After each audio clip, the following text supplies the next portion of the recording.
Let's talk about this new Home Secretary, Shabana Mahmood, the unapologetic Muslim that the Labour government has decided to parachute into one of the most important roles in the country. And I really have to say, this really shows you how little our political class cares about what the public actually thinks. They really don't know how to read the room right now. Or maybe they do, but they just simply don't care. And of course, the establishment and the media, they will try and push this as a historic moment. The first Muslim woman to run the Home Office. Clap, clap, applause. But why should any of that matter to anyone? Why should her faith or her gender mean absolutely anything if what we're talking about is national security, terrorism, immigration, extremism, policing? You know, the real nuts and bolts of keeping a country safe. In fact, the very thing that the media and activists are celebrating is the very thing that makes people actually quite uneasy. Not because they hate Muslims, but because time and time again we've seen what happens when politicians prioritize their identity, their community, or their ideology over the interests of the country that they are running. I'm just here, it's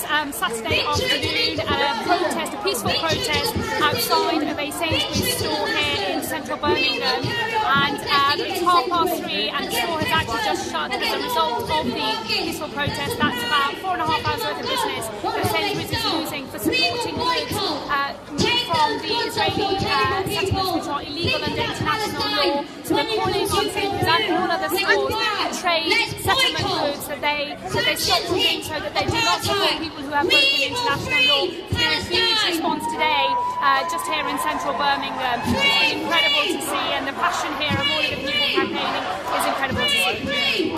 Islam, my own religion,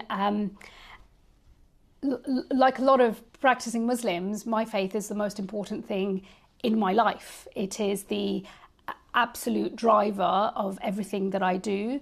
I feel a very strong calling of my own conscience, and my conscience calls me to God. So forgive people if they're not, bursting into applause at her appointment. Because what does being the first Muslim woman mean? Who cares if it actually comes with suspicion, and I think a very reasonable suspicion, that her religion and her community loyalties are going to weigh in heavily on her decision making. The Home Office is the one department where neutrality is absolutely non-negotiable. You can't afford to be seen as playing favorite, but these people don't care. These people bend the knee to identity politics. We're literally going to have a Home Secretary whose record gives absolutely no confidence that she's capable of putting the interests of the UK before the sensitivities of her own base. And you can see the problem already. She's been outspoken on Gaza. She's been vocal on issues that tie directly into her identity and religion. But when it comes to issues like extremism, when it comes to taking a strong, uncompromising stand against Islamist radicalism in Britain, where is that same passion? Where is that same fire? I don't see it.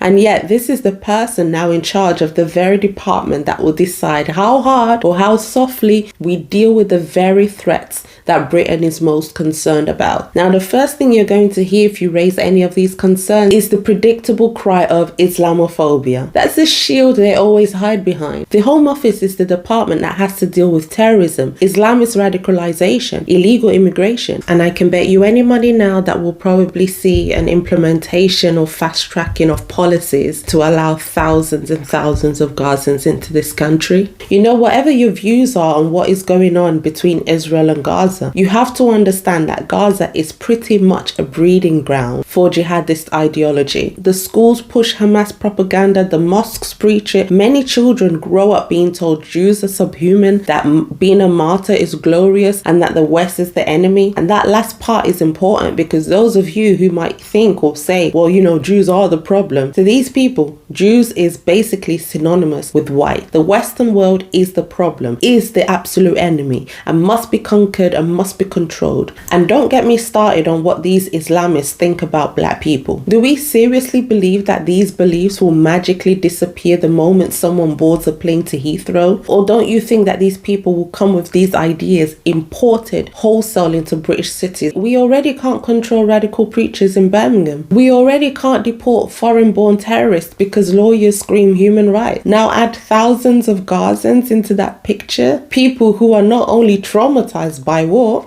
rightly so, fair enough, but who are also deeply conditioned to blame Britain and the West for their suffering. What do you think happens then? What do you think will take place on British streets, on our buses, in our schools, in our trains? Do you think it's peaceful integration? Or do you think it's a new wave of hostility, militancy, imported resentment? We're talking about people raised in a culture where militancy isn't a fringe position, it's the mainstream. And to bring that here into a country already struggling with extremism, utter madness. And I actually also think that with Shabana Mahmood in charge of the Home Office, I don't know, but I think that the radicals already here might feel emboldened. Imagine you're a radical preacher in East London pushing her mass talking points to your congregation. How do you feel now that one unapologetic Muslim that has been known to perhaps or has been seen to place a religious identity before all else, how do you feel when you see that person in charge? How do you feel when you see someone like that now holds the keys to national security? Do you feel challenged?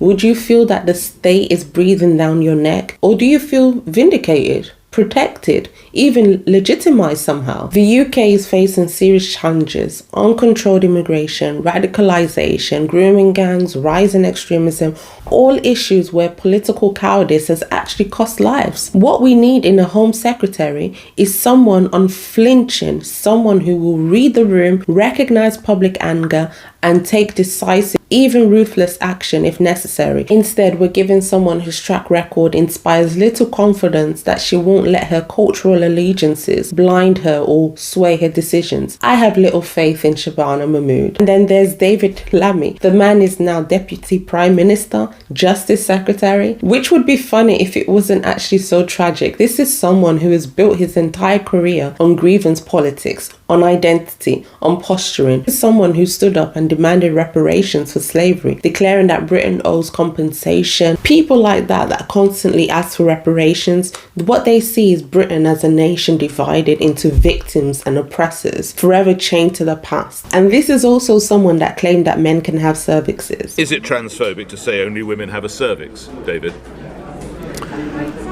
I don't know if it's transphobic, but it's not accurate, Nick. I mean, obviously, it's probably the case that only that trans women don't have ovaries, but a cervix, I understand, is something that you can have following various procedures and hormone treatment and all the rest of it. All of it just reveals a lot about his character. He is not interested in the truth, in facts, in reality. He's interested in narratives. And this is why it matters, because a man who thinks in these terms cannot be trusted to run the country, the justice system. His priorities are completely upside down. So this is where we are. We're going to see a Britain where national security is compromised in the name of compassion. This country is being threatened from the inside. How can people have faith in their institutions if these institutions no longer serve them? The enemies of Britain, they don't need to destroy us. We are being destroyed from within by some of our own leaders. Mahmood and Lammy are just the latest faces of this trend. Among many others, Britain is not being governed. It is being dismantled slowly but surely. And unless something changes, we are cooked.